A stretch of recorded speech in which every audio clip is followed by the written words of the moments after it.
What's up with it, YouTube? I'm back again, Trelly, with another reaction video. And you see, we got wavy web surf again with disturbing crimes found in online kids games. I know y'all seen that one video, the last video of his I reacted to. I said I was gonna do a two-parter to this, but I realized there's no point. I do reaction videos. Let me react to the whole thing all at once. Tell me just two-parting it. It's posted 12 days ago. This is 500,000 views. This one might be a good one. So I know this might be over an hour long. Just letting y'all know off the rip. So go get your snacks, your drinks, sit back, let's chill and react to this video together. When? Alright. Nothing else to say? If there's any video you want me to react to, you can hit my comments down below, my Instagram DMs or my Twitter DMs. All in the description. Yeah, all in the description. And further ado, I got nothing else to say. Let's get into this video. It's 59 minutes and 36 seconds. So it's gonna be over an hour. Let's get to it. Check out the second channel. Link is in the description. Growing up in the 2000s, I remember playing these online browser-based games like Club Penguin, Neopets, and RuneScape. You know, seemingly kid-friendly online worlds that your mom didn't have to, worry about you playing, right? Well, little did most parents realize around every corner in these seemingly kid-safe worlds were grown adults, many of them not having the best intentions and literally played these games to gain access to vast pools of potential child victims. Today we'll be looking PDF at files. cases of criminals infiltrating online That's all it is. games. From a Roblox player dev exposed as a pedo, to a Minecrafter who killed a child, to an illegal child-ran mafia in Habbo Hotel, these are the criminals in online kids games. Nigga, what? Put over this way. I just hit the mic. Club Penguin, man, this is a throwback. I spent many hours on this game when I was in middle school. So Disney's Club Penguin, it was launched in 2005 as an interactive online game for kids aged 6 to 14. And while it was a game, it also kind of served as a proto version of social media as well, with it being like movie star planet with each other in a time before the popularity of Facebook, Twitter, maybe MySpace was probably around, but you guys know what I mean. There definitely wasn't any fucking Discord. At its peak, Club Penguin had around 200 million players. The game had an impressive run. It had fun mini games and was really easy for kids to get into during the early Flash era of gaming back, God, it's been, decades at this point. Now, gameplay aside, another main priority for the developers of Club Penguin was child safety. Now, given the potential risk with kids on the internet and how new the whole online game thing was for a lot of parents, Club Penguin staff made sure to have safeguards in place as they wanted their game to I never played that movie star, Club Penguin. As a result, the game was heavily moderated. Some of the measures that they took were using chat filters that stopped swearing or suggestive themes from being discussed, and the use of human in-game moderators that oversaw almost every player interaction, making sure that there wasn't anything inappropriate or personal being shared amongst child players. Thanks to these measures, Club Penguin was truly one of the safest online games that a child could play. And during the over-decade run of Club Penguin, there never were any controversial crime, cases stemming from grooming that came from Club Penguin. That cannot be said for this game's spiritual successor, though. After the official Club Penguin shut down their servers in 2017 due to its eventual commercial failure, several copycat versions of the game sprang up after independent developers online had acquired the Club Penguin source code for themselves. These bootleg servers would prove to be quite popular, and many children who played the original Club Penguin would migrate over to the unofficial options. A server called Club Penguin Online was the main copycat and was surging in popularity around the time of the COVID-19 pandemic, with almost 7 million users being registered. While Club Penguin Online resembled the original on a surface level, the vibe of the game itself was much different. Without the manpower and financial backing that Disney gave to the original Club Penguin, Yep. the bootleg servers had little to no moderation to speak of, leaving children vulnerable. Pedophiles began filing into the game world to mingle with kids. And even worse, some behind the unofficial Club Penguin online server would be called into question themselves regarding inappropriate conduct with kiddies. It wouldn't take long before parents and vigilant online users began to notice the inherent danger posed by the unregulated Club Penguin online. It was a bizarre situation as the game was being praised by much of the internet as a grassroots revival of a beloved dead game. So it was being spread by like word of mouth and, trending topic article promotion. There were some people out there that didn't even realize the Disney Club Penguin was shut down and they thought Club Penguin Online was the OG game. Thinking that this like fucked up bootleg version is the official sanctioned Disney version. While it may have began as a harmless nostalgia project initially, Club Penguin Online quickly turned into a groomer's paradise. But thankfully this situation wouldn't remain completely unchecked. Several YouTubers aware of the unfolding situation, notably Kavos, exposed not only what was happening, but also reported that one of the Club Penguin Online creators was allegedly soliciting nudes from minors. What? And would source a former employee named Dom to back up his claims. But what if the owner of Club Penguin Online himself was a predator and used it to solicit nudes from minors? That would be extremely alarming and cause for huge concern. This brings me to Joey that's Hughes, scary, or bro. Dom, as he calls himself in his video, a former Club Penguin Online employee who made a series of videos showing the owner of Club Penguin Online allegedly garnered nudes of underage girls. Club Penguin Online is ran by someone known as Riley, Anthony, Sienna. That's all the nicknames that he's gone by. So yes, Riley does have nudes. He does ask underage girls for nudes in exchange for admin or moderator or whatever he wants to do. Yes, the developers of Club Penguin Online were grooming kids. Or at least one of them was. The Club Penguin Online admin in question went by W two exposing that aliases man. online. Riley and what Anthony, else? But more commonly, Riley. And he would be accused of not only soliciting nudes from minors, but also hacking, doxing, and swatting his enemies. The employee also accused Riley of hacking his Snapchat to get his nudes for blackmail, as well as keeping his docs so that employees would continue to defend him out of fear due to threats of swatting. The only reason why I stayed silent was because Riley had my personal information. He had my address, he had my phone number, he had photos of me, explicit photos of me. I never sent Riley nudes. I just want everyone to know that. I never sent him nudes. My nudes got leaked because he hacked my Snapchat account. Wow. Because I pissed him off. So he had information on me, and he threatened me that if I spoke out against him, if I told anyone what was going on, that he would swat me and he would make my life hell. It would also come to light that another That's YouTuber crazy, bro. in 2018 named Tamago2474 reported that their Snapchat was hacked by someone in the Club Penguin community after he had made videos on the drama surrounding the website and the Discord servers associated with the game. He says, "Hey bro, I think your Snapchat account might have been hacked." "Yeah, that's weird. I didn't send anything. What did it say?" He's like, "Well, yeah, so the message said, all you gentlemen." Wow. dick pic." Yeah, I'm like 90% sure I didn't send that. So I go on my phone, open up Snapchat. I've been logged out. I try to log back. Why do all y'all got y'all dick pics in y'all Snapchat, bro?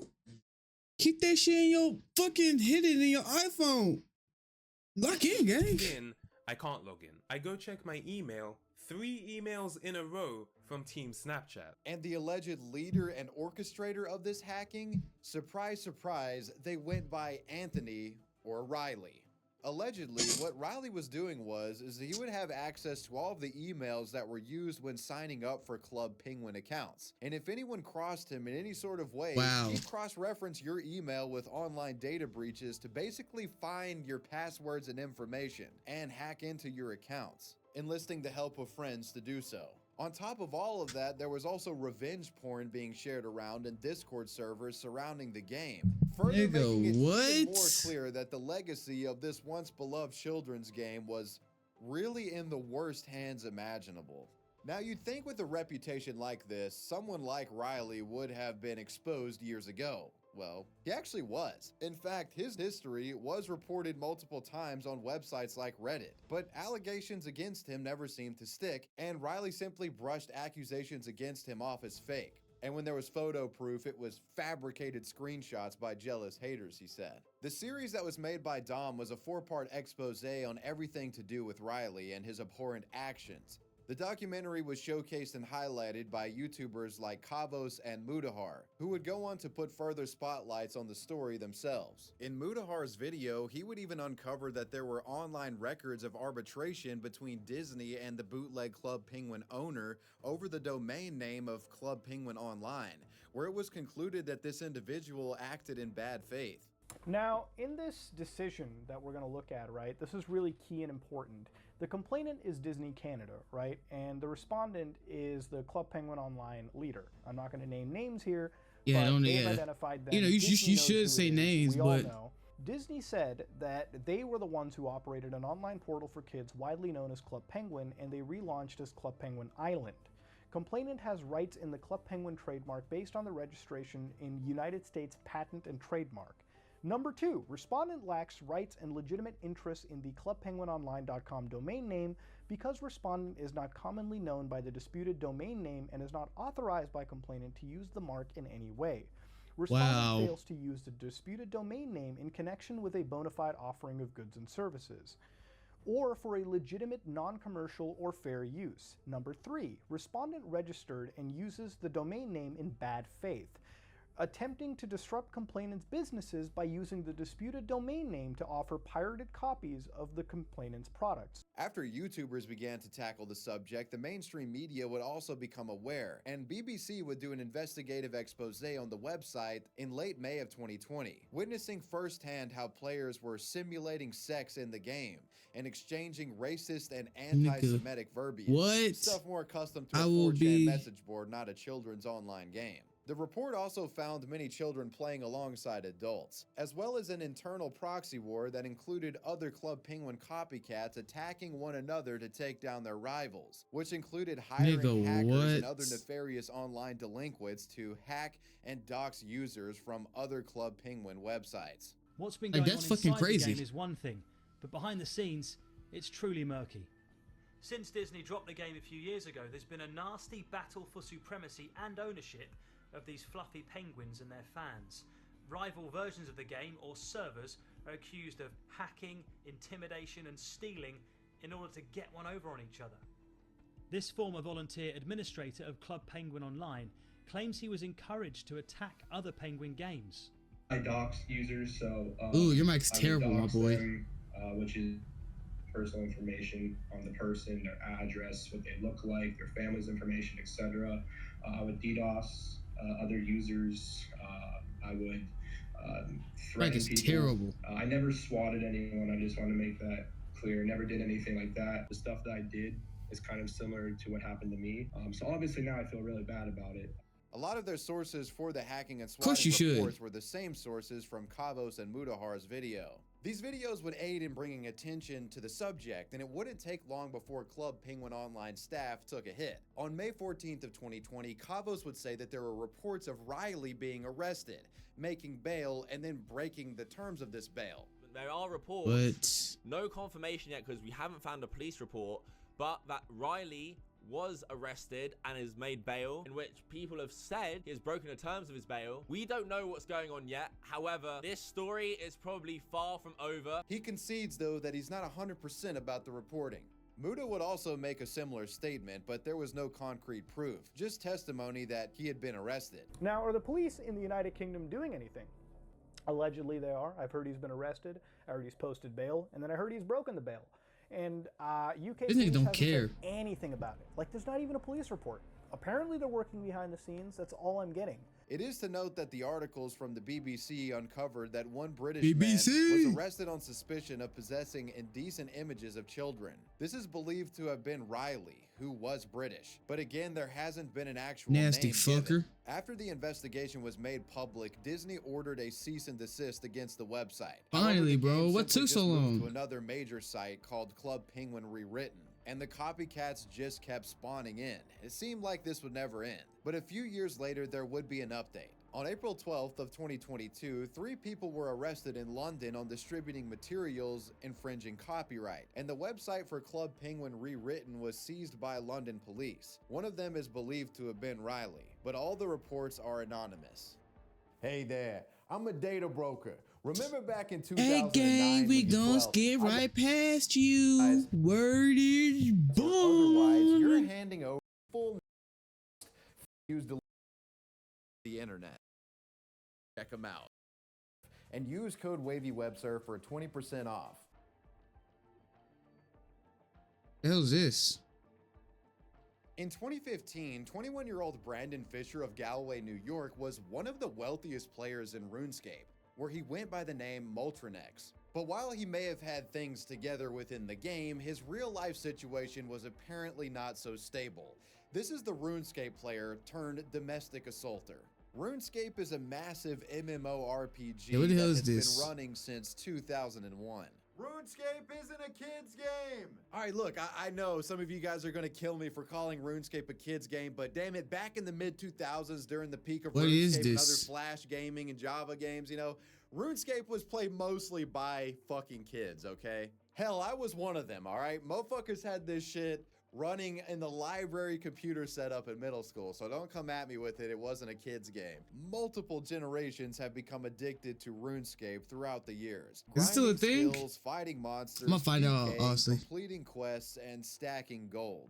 Brandon, aka Moltranex, enjoyed the latter of these activities the most. Moltranex may be one of RuneScape's most interesting players due to him being one of the game's richest and also a real-world convicted criminal. He started playing the game in 2001, which made him 7 years old at the time, going originally by the What? username KJ Slim Shady. Moltranex has claimed that he made most of his in-game wealth thanks to his cousin, who had collected a large stockpile of party hats in the early days of RuneScape. For those of you unaware, in the early years of RuneScape, Jagex, the game's developer, had in-game holiday events that would drop tradable rewards. In Christmas of 2001, Christmas crackers were distributed in-game, and when opened, awarded a player with a party hat. These party hats have no useful stats and are entirely cosmetic, but were only available for a short time during that Christmas event back in 2001, and were discontinued after that, but players could still trade them amongst each other. So a lot of people in the early years of RuneScape felt that the party hats were useless and like a waste of bank space, so they dropped or destroyed them. And as players quit over time, even more party hats would leave the game. So all of this had a deflationary effect on the volume of party hats that Capitalized. existed, which caused them to go up in value and become coveted as less and less of them circulated around the game. And eventually, these functionally useless holiday items would become the most valuable items in RuneScape, costing exponentially more than all of the game's best and rarest items and weapons used for combat. Now, the rarest party hats are estimated to be worth close to $4,000 in cash in the real world. What? Anyways, moving forward with party hats explained. This cousin is said to have given Brandon a large amount of party hats in the early days of RuneScape. Brandon quit RuneScape sometime after this, but would return years later to find that the price of party hats had skyrocketed in value. Later, Brandon would develop a reputation as being one of the wealthiest players in RuneScape, and would showcase his RuneScape wealth by posting it to social media. His total net worth of GP was stated to have been around 9 trillion gold. And for any of you watching who struggled to save up 200k for a set of full rune back in 2006, you know just how fucking crazy that amount of gold is. Now it Yeah, I don't know seems shit. Brandon had everything together. Although diagnosed with Asperger's at the age of 15, he seemed to have a strong foothold within the RuneScape community and was considered one of the most prosperous players in the game. What could go wrong? Well, a lot, and it all involves troubles in his real life. On the night of February 15th, 2015, some sort of confrontation would spark between him and his father, Gregory Fisher. The alleged story goes that Brandon had hacked into his father's own cell phone to find that Gregory was having multiple affairs while on Tinder, and everything had reached a boiling point while Greg berated his son. There then seemed to be a point where the father made a snarky comment referencing how he and his wife should have never procreated, and this may have been what sent Brandon over the edge. This would lead to Brandon grabbing an aluminum baseball bat where he then followed his father into his bedroom and attacked him. Beat the shit out of him. Audrey Fisher heard her husband's whimpering. She then followed the noises running towards the bedroom where she met her son in the dark hallway outside the room. Brandon, in a state of psychosis, went after his own mother, attacking her with the bat. Audrey begged her son to stop hurting her, and finally he would yield, dropping the bat and leaving his parents' house in Galloway, New York, fleeing by way of his parents' car that he had stolen. Audrey, who suffered a broken arm, dragged herself to the neighbor's house and called 911. Her husband Gregory had been hurt so badly that he lost his left eye and sustained numerous head injuries. While on the run, Brandon would write a post on his RuneScape Facebook page stating, quote, "Goodbye, my RuneScape friends. Real life just threw a curveball. Don't know if I'll ever be online again. Don't bother asking what happened." And on his personal Facebook page, Brandon would also state, quote, "Sometimes good people do bad things. Sometimes people are pushed past their breaking point. Yep. Just remember this, there's always two sides, and things aren't what they seem. I'm sorry, I guess people were right about me. Thank you to all my amazing friends for everything that you've done for me. I wouldn't have made it this far through all the shit without y'all." 40 minutes later, there would be another update from Brandon where he wrote, "K, at a spot with free Wi-Fi. I'm not quitting RuneScape. I'm simply losing my capability to play. I left my home, and RuneScape is the last of my concerns. I made this post so that all my very good friends here know at least something, other than me going completely quiet." And then Brandon would give one more final update where he wrote, "Another rest stop, another comment. Can't play RuneScape from jail." But it would be these Facebook posts that would be his lead him up. undoing. Yep. As authorities were able to cross-reference the posts and find exactly where he was, locating him in Buffalo near the Canadian border. He was found and arrested on February 17th of 2015. On February 9th, 2015, Brandon made his first appearance in court where a judge ruled that he must attend a mental health evaluation before the case could proceed. The parents were reported to be in critical condition, but were expected to make a full recovery. While in jail and awaiting trial, one of the things that would be used against the RuneScape player in court was his jailhouse phone calls to his family, where he stated, quote, "Dad lost an eye, but he has another. I should have finished the job," unquote. He was also accused of attempting to manipulate his mother into changing her story so that Brandon looked more of a sympathetic figure. And on September 15th, 2015, Brandon attacked a fellow inmate with what's been described as a martial arts kick. He tried to say that the attack was in self-defense, but surveillance cameras would show the complete opposite and that it was completely unprovoked. Later, Brandon would plead guilty to his attack on the inmate. Damn, man, he's cooked. The attack on his mother and father, he pled guilty to 2 counts of felony second-degree assault and 1 count of fourth-degree criminal possession of a weapon, a misdemeanor. On September 30th, 2016, Brandon Fisher was sentenced to 10 years in prison with 5 years of probation for 10 years, nigga. He's doing 10 years. He's not getting out till he's 21. He got locked up in 2016. Oh, you only got 2 more years left. Oh, shit. Really 1.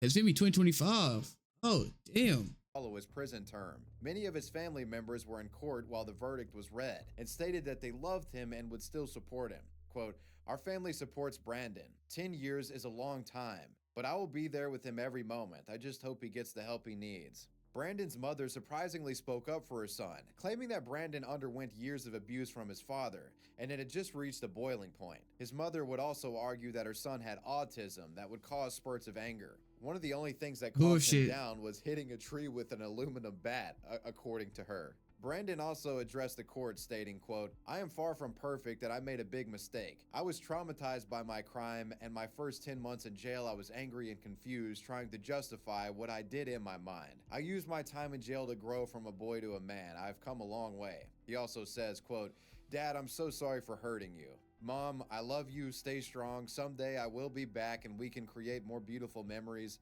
We will heal." Now gonna care with you? If that was my son doing shit like that, well, shit. I gotta think about this shit. I'm trying to think if I still want him around me after he gets out.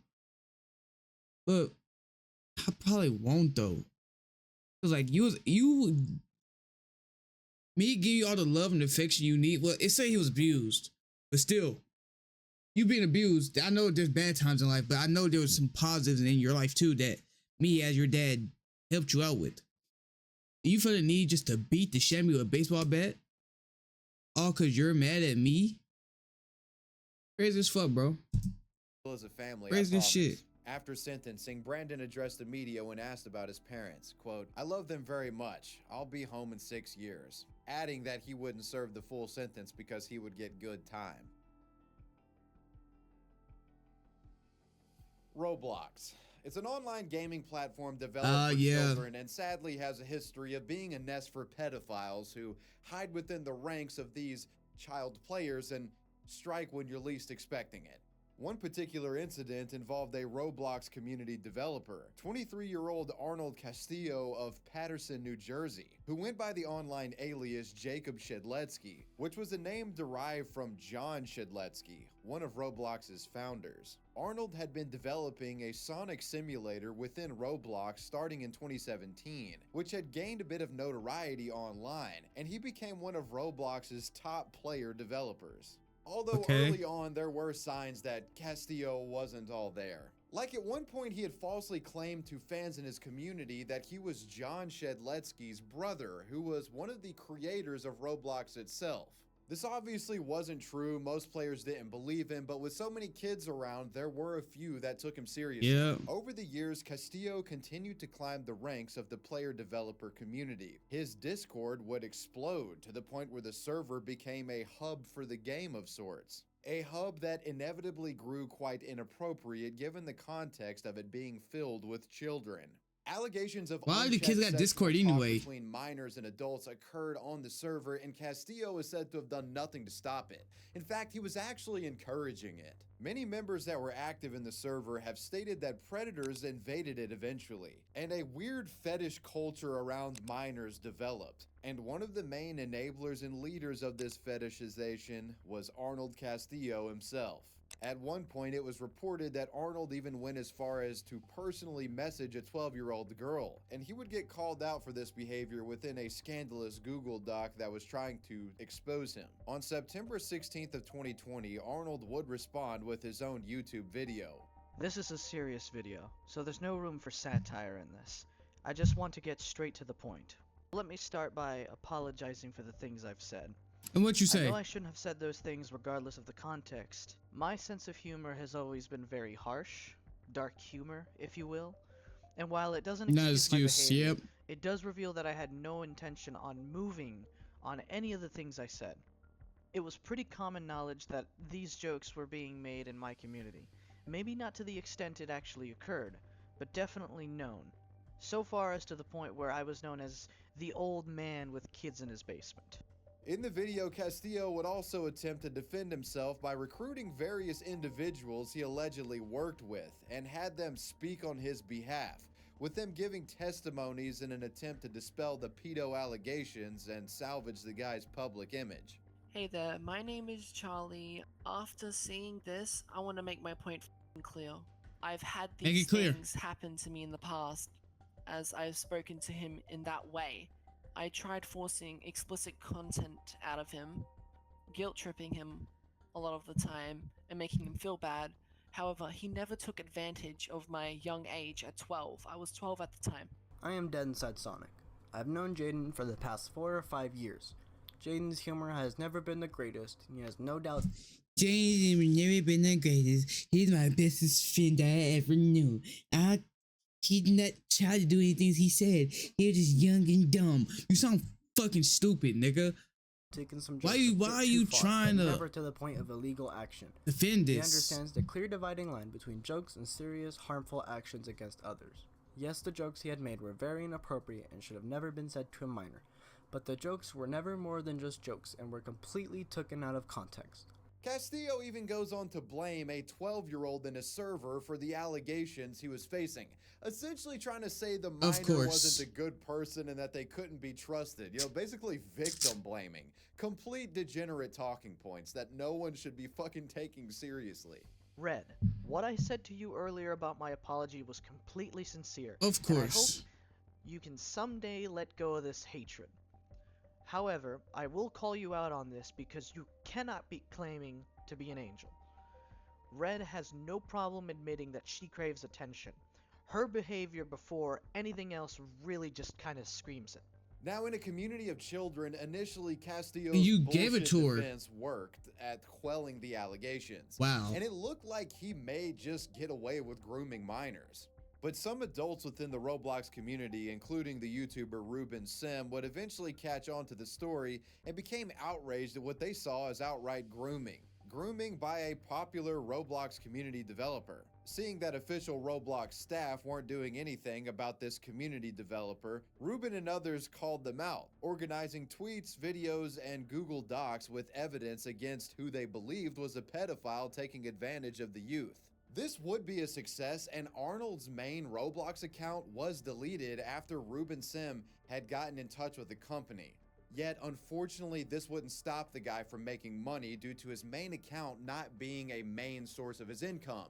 The man used other accounts as a developer and would claim that his revenue had actually tripled since the controversy. The dude was being braggadocious. He's like, y'all can't fucking stop me. There would be a continued back and forth between Ruben Sim and Arnold Castillo, which involved Ruben making many attempts to expose the guy to the official Roblox staff. But his complaints mostly went on deaf ears. The grooming server would persist despite all inquiries. There were certainly many occasions where Roblox could have intervened and stopped Castillo because they had his identity, but they never would. Ruben Sim and others remain frustrated by this lack of understanding and urgency regarding children's safety. However, in 2022, some would notice that Castillo was no longer active in his Discord and would begin to wonder if something had finally happened to him. Well, after doing a bit more digging into this mysterious matter, they found that Arnold had actually been arrested by the FBI. Turns out prior to this, Arnold Castillo had become infatuated with a 15-year-old girl in his Discord. Using his alias, Jacob Shedletsky, from January to May of 2022, Arnold is reported to have communicated and groomed the 15-year-old through social media and gaming applications, using Instagram, Roblox, and Discord. He began messaging her privately and sending her large sums of money, buying the girl's anime artwork using Cash App, along with purchasing items on Amazon, such as an artist glove for her drawing tablet, a Max Smart tablet drawing stand, and a Wacom Mobile Studio Pro 13 Windows 10 computer that was delivered to her parents' home in Indiana. He was a fucking sugar daddy groomer is what he was. You know, basically an attempt to spoil or sugar up this young minor. You're not realizing their parents. Leading her to believe that Arnold had clout and could connect her with potential employment opportunities in the online gaming and art sphere. He then reportedly used his leverage as a prominent Roblox community developer to coerce the minor into sexually explicit conversations while turning her against her family. You know, telling the girl that they were in love and that, you know, her mom and dad were just trying to ruin the relationship that they had. That shit works. Family members were starting to get worried as their daughter was receiving gifts on the internet, and Castillo used that to his advantage, twisting the narrative and making it seem like the family was trying to come in between their relationship. Ugh. Things would grow even darker. Oh, I don't want to finish this shit. Arnold concocted a plan to transport the minor across multiple states to his residence in New Jersey by way of Uber.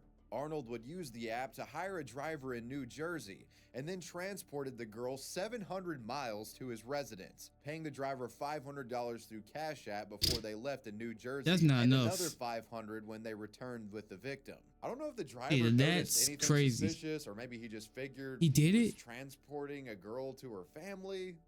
I don't know.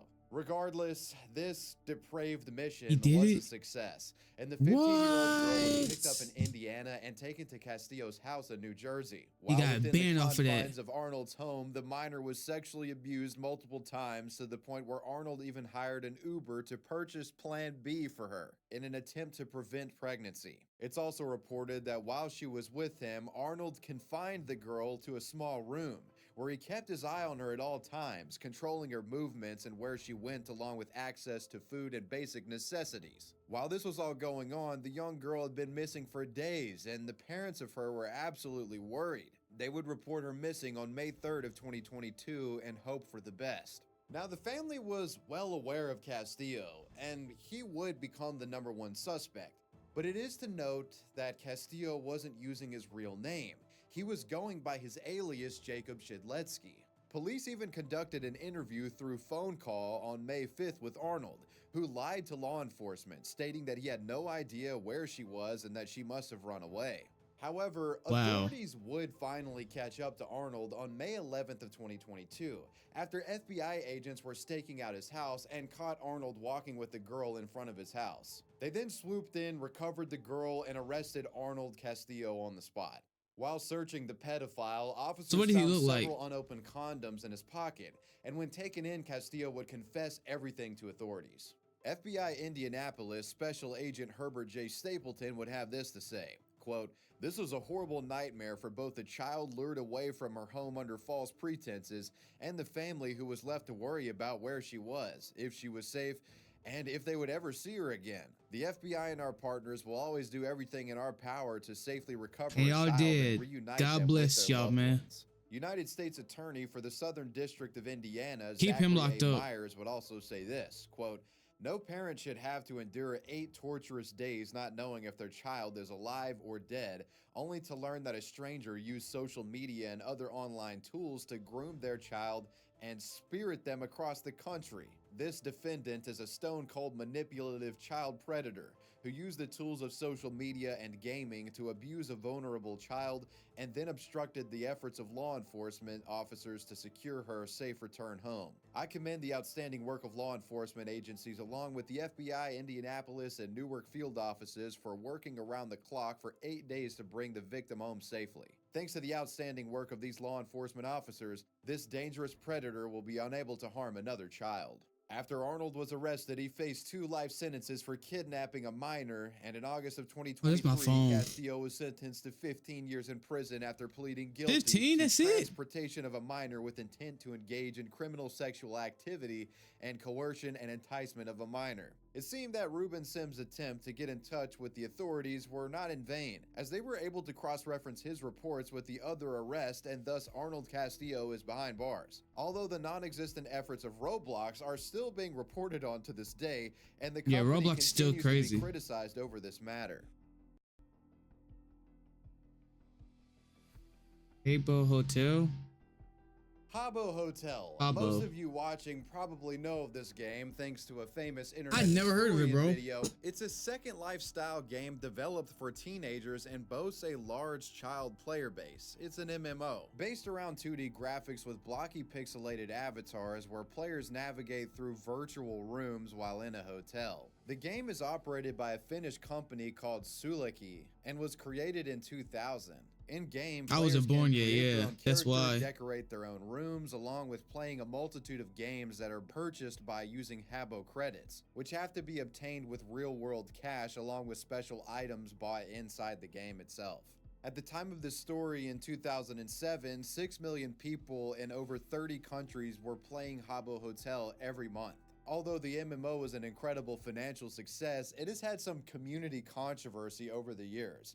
In-game scams and fraud attempts involving users' accounts getting hacked and the effort of stealing in-game belongings for real-world cash. Usually this involved hackers stealing stolen in-game furniture. The way hackers gained access was by creating fake Habbo Hotel websites intended to fish gullible account holders, tricking them into putting their login info into a fake website, thus unknowingly granting access of all of their items to a scammer. Now, early on during Habbo Hotel's infancy, scammers and hackers who swiped in-game items were able to get away with it pretty easily due to Habbo Hotel's terms of service, which stated that a player, quote, did not have any other interest, including no property, proprietary, intellectual property, or monetary interest in your virtual currency and virtual goods, which remain our content and property. Basically saying anything they steal isn't actually yours, and like you can't press charges because you never owned it.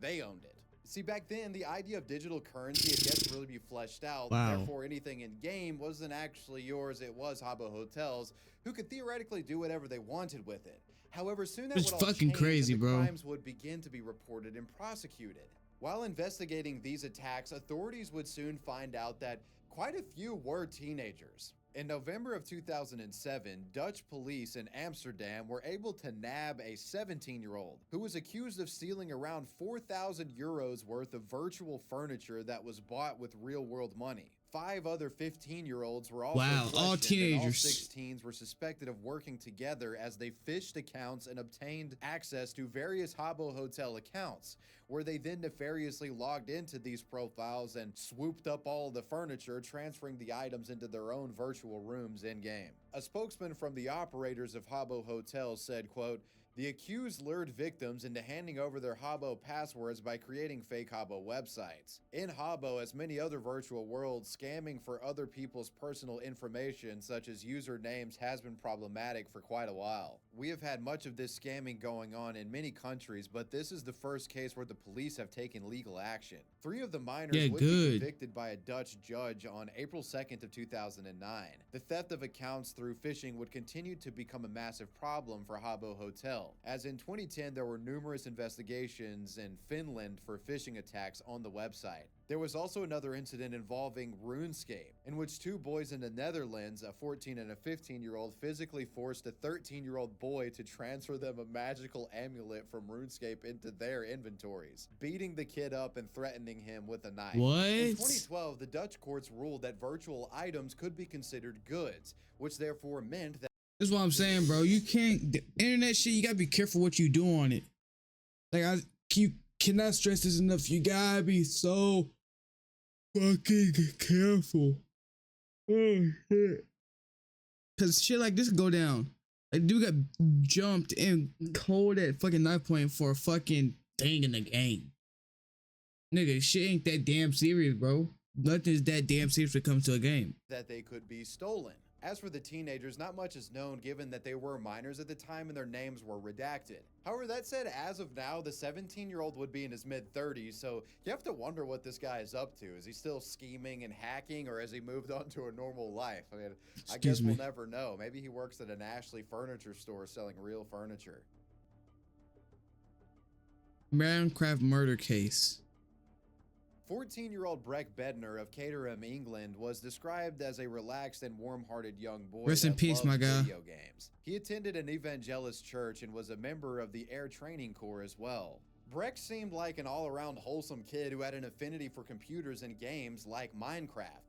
But in 2013, Breck and his family's life would turn upside down and implode when a predator from the internet wriggled his way into Breck's personal life. 18-year-old Lewis Danes had begun a friendship online with Nigga like a baby, bro. through online servers of the game Minecraft, and later they would interact on TeamSpeak, which was basically Discord before Discord. Lewis had been running a hosting company providing servers for players within the game, where he encountered Breck, and they quickly became friends in the summer of 2013. Lewis would basically become the ringmaster, and all of the other boys he played games with kind of worshipped him in a way because he was older and had influence. However, things would get weird fast, as it's believed that Lewis started manipulating the younger boy along with other children, claiming that he was a computer genius who worked for the United States government. He claimed that he later moved to Greenwich, England, where he gave £2 million that he had made through Bitcoin to Syria, due to his distaste for American politics, apparently. Just basically posturing for the young, impressionable minors with lies so they thought he was cool. These people across the country go crazy, bro. Malicious, influencing Breck into becoming anti-government and anti-religious, and this would lead to Breck turning against his family as well. Wow. He was changing all of his ideology, and Breck would use specific phrases all the time. Well, Lewis says, I don't believe in God, so why should I have to go to church? Lewis says I don't make any messes, so why should I have to clean up? Lewis says I can get a Microsoft apprenticeship through him, and so I won't have to finish school. And it always had this preface that Lewis said, and I was like, God, who is this person? You see, Danes had portrayed himself as someone who could aid Breck's career, taking him under his wing and basically grooming him into a successful computer whiz and businessman like he was, who'd have the ability to get a lot of wealth. Breck took the bait hook, line, and sinker and was incredibly influenced by Lewis. In fact, it got so bad that Lewis even wrote letters pretending to be Breck that Breck would give to his mother. At some point, his mother, Lauren Lefebvre, began to grow worried about her son and his relationship with this older online friend.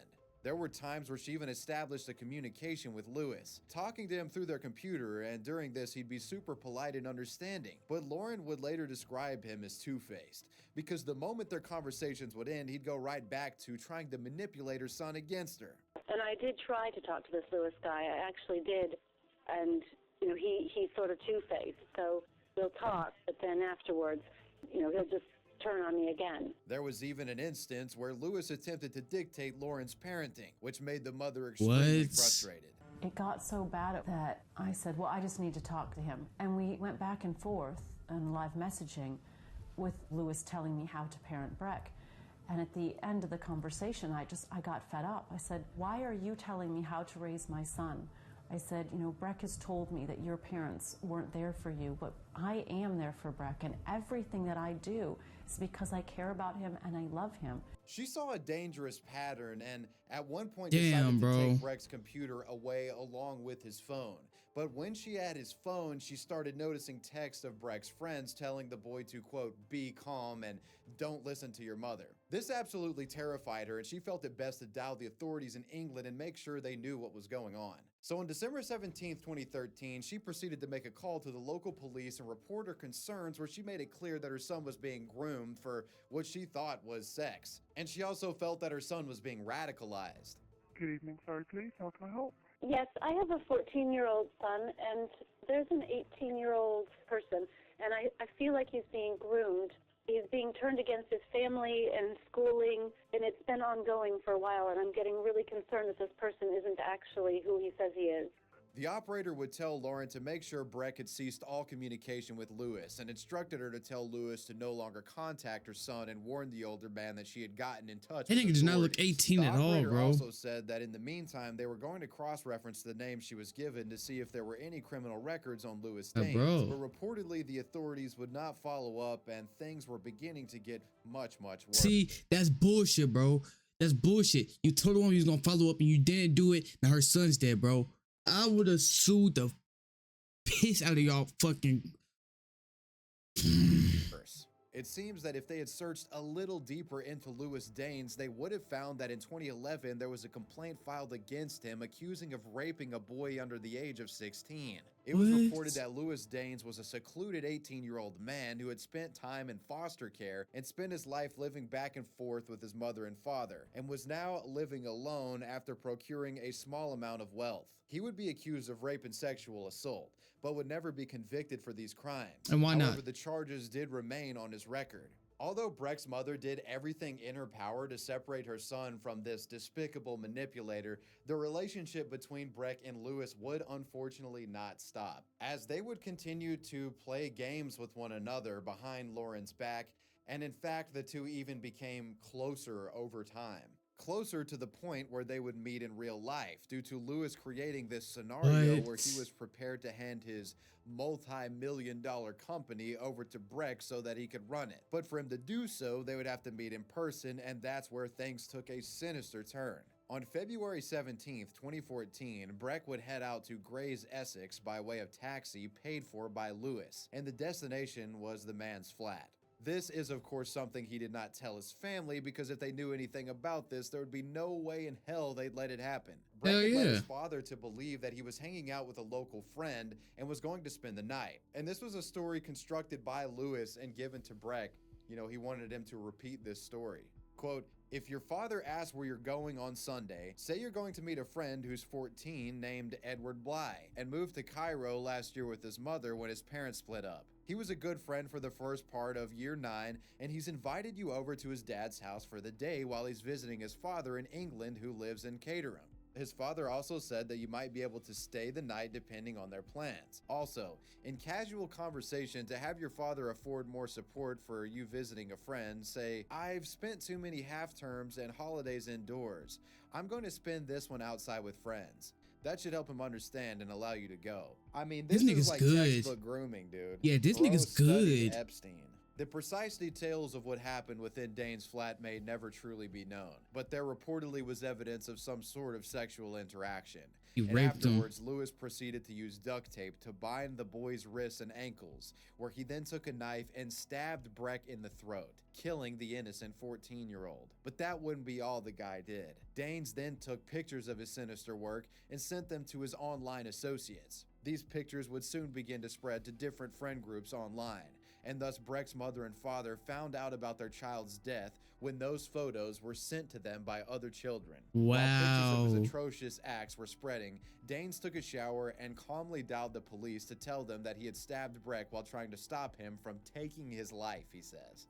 Essex Police Emergency. Hello. I need police and a forensics team to my address, please. My friend and I got into an altercation, and I'm the only one who came out alive. Are you telling me you've killed somebody? Yes, I am. Right, and who am I speaking to? My name is Lewis Danes. I'm 18. Guarantee I can find these pictures on Reddit. Crazy to say out loud, but let me see. What's his name? Lewis Danes.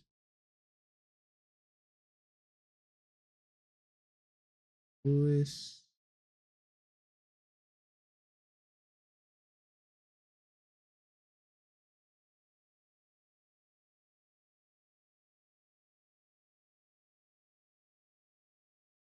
Oh, no, it's not on here.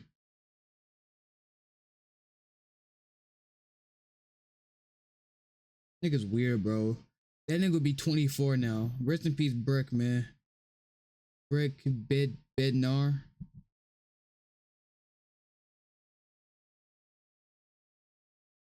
Wait, let me unpause this. Years old. He came to stay with me because he was feeling down. Adjacent to my bed, I have a chest of drawers. I had a penknife on there. He picked it up, opened it, and then lost control. I grabbed the knife and I stabbed him once in the back of the neck, I believe somewhere near the brainstem. I don't remember exactly what happened, but the fight ended with me cutting his throat. I believe I turned around and I slashed his throat. When officers arrived at the location, they found that Lewis had submerged his computer equipment in water to hide evidence, and found Breck laying lifeless and bloody in the bedroom. During the investigation, authorities would find that Danes had purchased condoms, syringes, and duct tape online a month before the killing in preparation for Breck's visit, and even gave Breck a cell phone so that they could keep in contact with the false alibi just in case his parents became suspicious. Danes would eventually plead guilty in January 2015. Lewis Danes was convicted of murder and ordered to serve a minimum of 25 years in prison. If you ask me, more than that's that. light. Yeah, you The need man more than shouldn't that. be able to see the light of day for the rest of his life. The murdered boy's mother would comment, "No amount of years behind bars will ever change the poisonous attitude and actions of a psychotic animal who can behave." Like, I really feel bad for her, bro. She's seen her child change from a good kid to this harsh, cold dude that don't like God, that don't want to be spent on his family, being murdered by the guy who did this. I'll still be mad at the cops. No Like, I amount of reported years this will bring back happening. the lovely boy taken It from us. happened. It would also be revealed that Lauren's son had been murdered on her own birthday. Now it wouldn't end here. Wow. Although prisoners are banned from communicating via social media and mobile phones, But he many still began did. witnessing what appeared to be Lewis Danes blogging from behind bars. These blogs were open letters criticizing Lauren's behavior after her son's death. The first was an online blog that was allegedly posted by Lewis or someone pretending to be him in November of 2015, stating that Breck had suffered severe abuse at home along with other slanderous statements. The blog also claimed that Lewis had no intention of killing Breck and that he was planning to leave the country soon, but Breck saw his suitcases, freaked out, and a fight ensued. All of this is bogus though, because if you got in a fight that accidentally led you to killing your friend, why would you take pictures and post them in group chats where Yeah. everyone could see? Also, why would you bind up the person you accidentally killed with tape? They're dead, so they couldn't do anything. The second blog was posted on January 26, 2016. That would be in fucking response cursed to to the see. announcement of the BBC documentary about the murder, where the alleged Lewis criticized Lauren for accepting donations 2 days after the killing, and also tried to poke holes in Lauren's story of how she stayed in bed during the year after her son's murder, alleging that the woman Crazy had actually gaslighting. traveled all around the world doing press tours. He also wrote that he didn't send any of the pictures of the body to Breck's siblings. Lauren would also launch a lawsuit against Surrey and Essex police forces over the handling of their case. After the Independent Police Complaints Commission found that the operator and her supervisor during Lauren's 999 call lacked the knowledge of dealing with grooming concerns, and it was also found that there were previous reports on Lewis Dane that were never followed up on. There have been many documentaries released about this sad case over the years. He should never made it through the way he did. A stage play was even written about it in 2019 that centered around the grooming incident as reported by Breck's friends and family. This next story involves a Minecraft PvP hacking war that resulted in players getting thrown in jail. Allow me to introduce you to the Apophis Squad. The Apophis Squad were a collection of swatters and hackers that organized together to cause chaos on the internet. Their reputation preceded them as they are known for making threatening phone calls, sending false reports of violent school attacks through email, as well as launching DDoS attacks on websites. They also serve as a hacker-for-hire hitman agency of sorts, and allegedly can be paid to swat your online enemies. But to be frank, their main focus isn't money or providing services, it's simply to create chaos. And in 2018, a few members of the Apophis Squad would do just that, putting many lives in danger. Between January and August of 2018, members of the Apophis Squad went on a complete rampage, cyber attacking over 86 school districts across the United States and the United Kingdom, sending multiple threats using spoofed emails, which included the mayor of London, where they used the mayor's email to send threats about rocket-propelled grenades being planted under school buses and landmines located within the school that would go off if school wasn't canceled. Apophis Squad is an interesting bunch. They claimed they were not happy with the way that, quote, schools let these boys and girls dress and not worship Allah the God. They said that students needed to follow the rules or be killed. An email from them read as following: student report, staff only.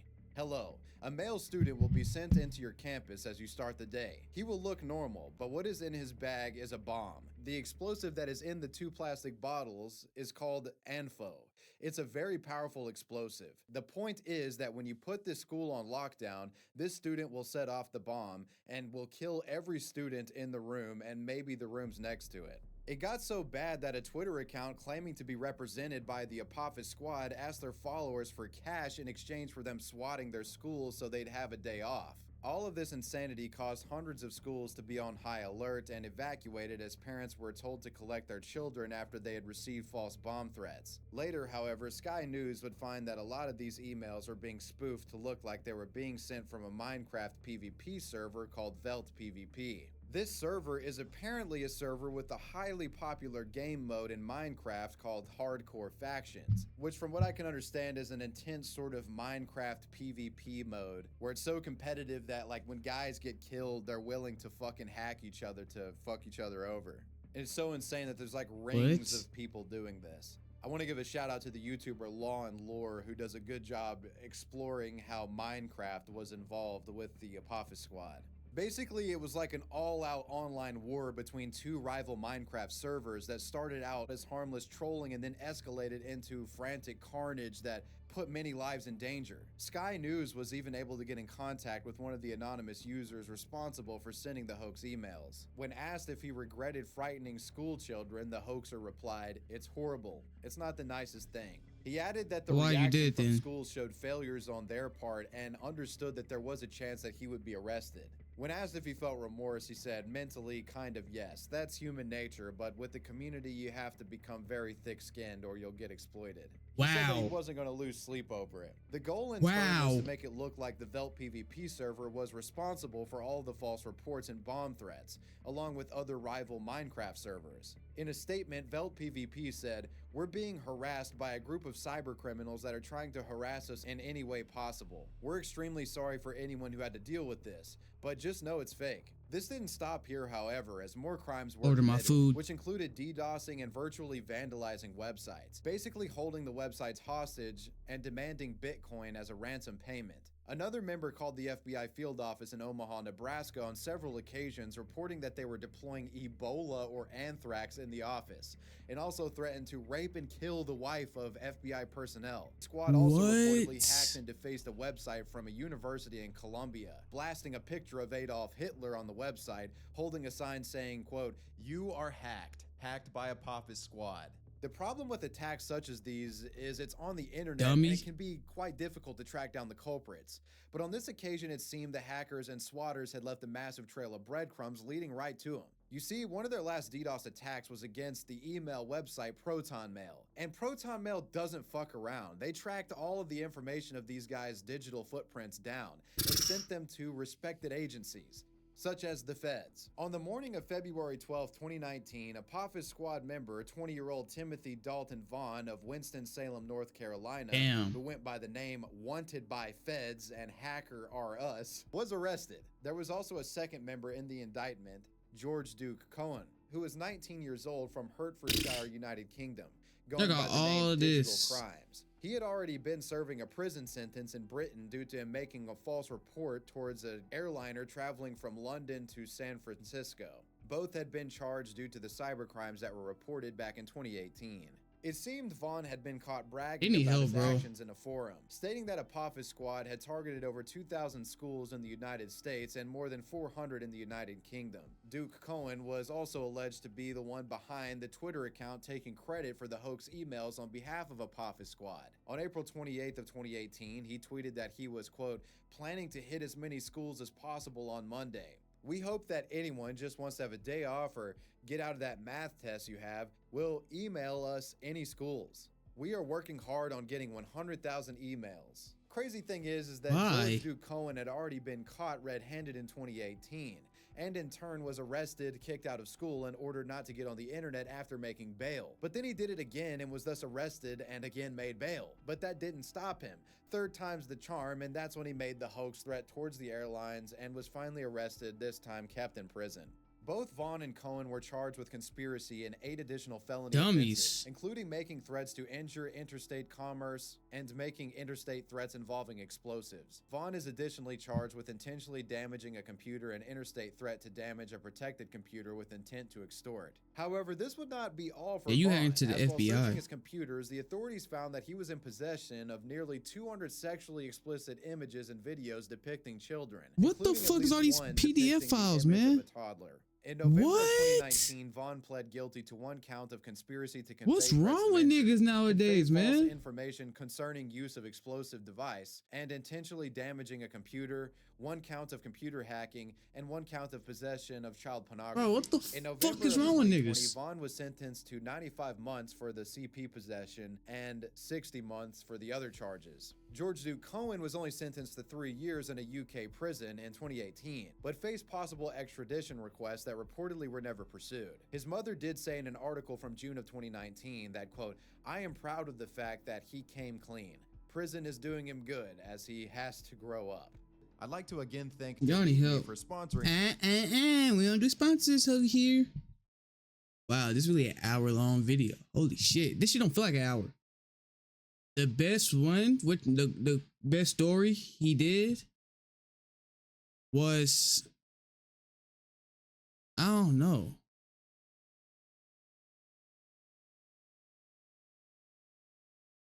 No, really the saddest one on here was that Minecraft one. That's really the saddest one on here. Thank God Club Penguin prevent us from giving personal information. Some of these girl penguins I was risen up as 7-year-olds, most definitely grown adults. Although denies for Asbury, he seemed to have strand foot. So that's why Club Penguin fan game shut down. I remember playing Toontown.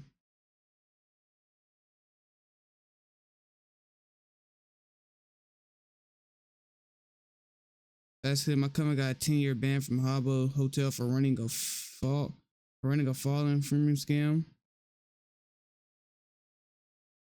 Dark humor, if you will. It's like a cringe sub missile. Club Penguin was originally independent. It all went downhill with Disney bought it and used it as a shameless money grab. They're charged for things they used to be free. Almost all new additions were behind the paywall. That is true.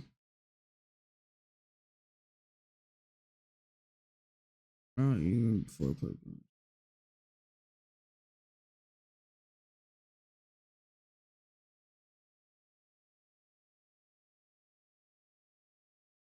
Shut this shit up. Alright, man. I hope you enjoyed this video. I'm clocked out for today. You see, I reacted to 1, 2, 3, 4, 5, 7 videos. I got 5 more to do later on after I take a nap. I hope you enjoyed this video. I got nothing else to say. I'm out, man.